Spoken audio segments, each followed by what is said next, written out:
guys, Coach Hunter here, coming at you with another breakdown. This time we are going to be talking about Max Martinson versus Max Picardo, either one. Max v Max, Max squared. Push in this fight to the max. Sorry, the puns just make themselves. It was a good fight, guys. It was Max Martinson's first MMA fight with us. Despite what it says down here, it was 200-pound MMA, not kickboxing. You'll see that right away based on the gloves and the fact that they grapple. The cool thing for us was that Max came to us with a wrestling background. And because of that, with some exceptions, most people with a wrestling background, they gravitate toward grappling, right? Which Max is no exception. So what we decided to do was to focus on his kickboxing skill set and also kickboxing competition for a time. We had him do 2 or 3, I think it was 2 official fights and 1 smoker match just in kickboxing before we let him do MMA. Because I kind of knew that Max is a very good wrestler, that he could probably run through a lot of guys in MMA without any real kickboxing skills. You'd just be able to take them down. And then even if your submission skills aren't really good, if you can take someone down and hold them down, you can just beat them up and win.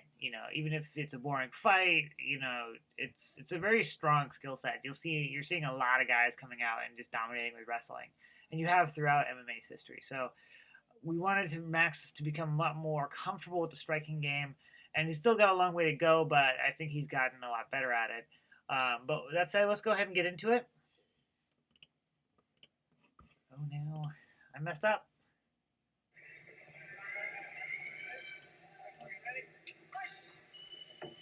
There we go. I got it.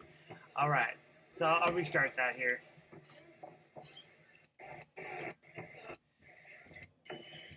So like many new fights, they come out pretty fast right away. Max coming out, and he has a habit, Max that is, of leaning back with his chin up and kind of pawing a little bit, and it's something we have to work on. It's dangerous to be in the mix with your chin out like that. He did land a really nice jab at the start. However, I'll say Pichardo because I want to differentiate the Maxes here. Landed a really nice jab and low 10 as well. It's a round kick to his lead leg, to Max's lead leg. So Max was kind of like playing with jabs and parrying there. And then he's like, all right, never mind. I'm just going to wrestle this guy. So he goes in with a nice, just a body lock clinch, pinning him against the cage, picks him up and just tilts him over. Tries one way, tries the other. Adds a little trick to it, and then he's down. So you can see right here, I'll come back to that. The entry was nice. Back here. So Max is parrying and just dives in. He follows that punch back in and just gets a nice body lock. Close to a nice underhook. He works to a body lock eventually here. Once you get those hands together, he's able to just start working him. This really nice upper body clinching style. Takes him down. Now, Pichardo had an opportunity to, Max didn't immediately advance, but he kept holding onto the head. You see his arm across the back of Max's head here. This is a common beginner mistake. It's a very poor choice. There's nothing here that you're going to get. There's no choke. All you're doing, and you think about it, you're holding onto them, but they're holding them on top of you. Like, it's not a frame where you can create space between you and your opponent. It's just you're literally grabbing their head and like pulling them on top of you. There's nothing here. Like anyone with a decent base, you're not gonna be able to roll them over or anything. And he's not even really trying. It's just instinctive though to grab onto something. Obviously this is their first MMA fight, right? These guys are pretty new, so not surprising to see. But it's one of those things you see as a coach, and you're like, oh no, this guy is not prepared. Well, he's not doing his technique right,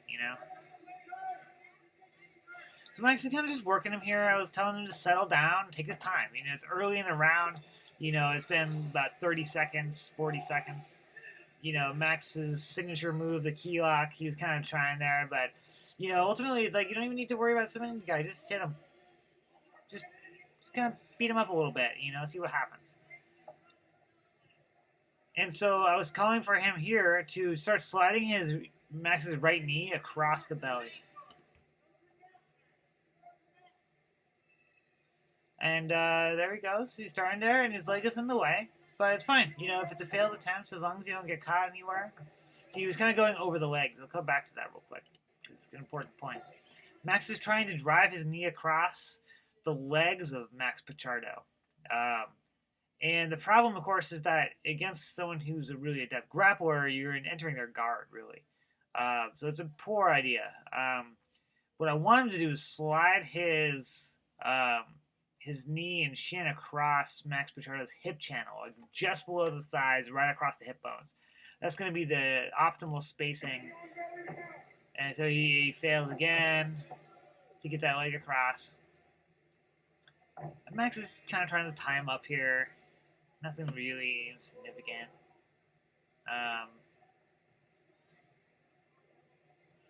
And there he goes. You see how he drove his knee across that hip line.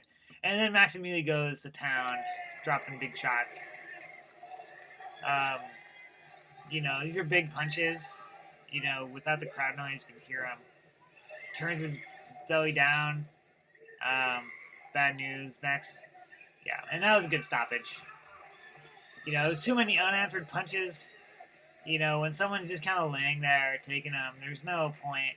You know, you notice he doesn't have a lot of obvious damage on him, but that's good. You know, this is an amateur fight. Neither of these guys, like, this is their first outing. Like, I don't know. I can't say I recall seeing Max Pichardo fighting since then, but you know, if he keeps at it, he's got a long career ahead of him, and so does our Max. You know, but like, you know, it's really important that, you know, referees for amateur fights especially just be real quick to stop fights. And I really liked that stoppage. It was really good. Because, you know, he wasn't doing anything to advance his position. He wasn't making a defensive movement. He just was kind of hanging out there. So I thought it was a good stoppage. You know, good effort from Max. You know, on the feet, I think that he probably would have done really well. I think that, you know, depending on how it went, I could have gone his way. But Max went to a skill set, which I'm always all for. You know, if a student comes into me with a really strong skill set from another source, I want them to use it. I want them to be comfortable. But at the same time, I want to start rounding them out. You know, like I made Max do those kickboxing fights just to get him comfortable striking because he had no choice there. You know, to make sure that he felt like, okay, if I need to, if I go in for a takedown, the guy just shucks me off effortlessly. Like, this guy's a better wrestler than me, or at least can defend my takedown. I have something, right? I'm not feeling, oh man, if I don't have my wrestling game, I'm toast, right? So now he knew that, okay, if I have to strike with this guy, I can, you know, or at least make the attempt. I feel comfortable. So it was a good fight all around, and a great performance by Max. And I think he went out and fought 2 weeks later, ran it right back, and won that fight as well. And this was in the winter here, right before all of the coronavirus hit. So hopefully, you know, once all this settles out, we'll be able to get back on the train and get Max, you know, going further. So it was a lot of fun. Much respect to Max Pichardo and the referee for his excellent skill set there. All right, guys. Stay safe, stay healthy, and I'll see you on the mats.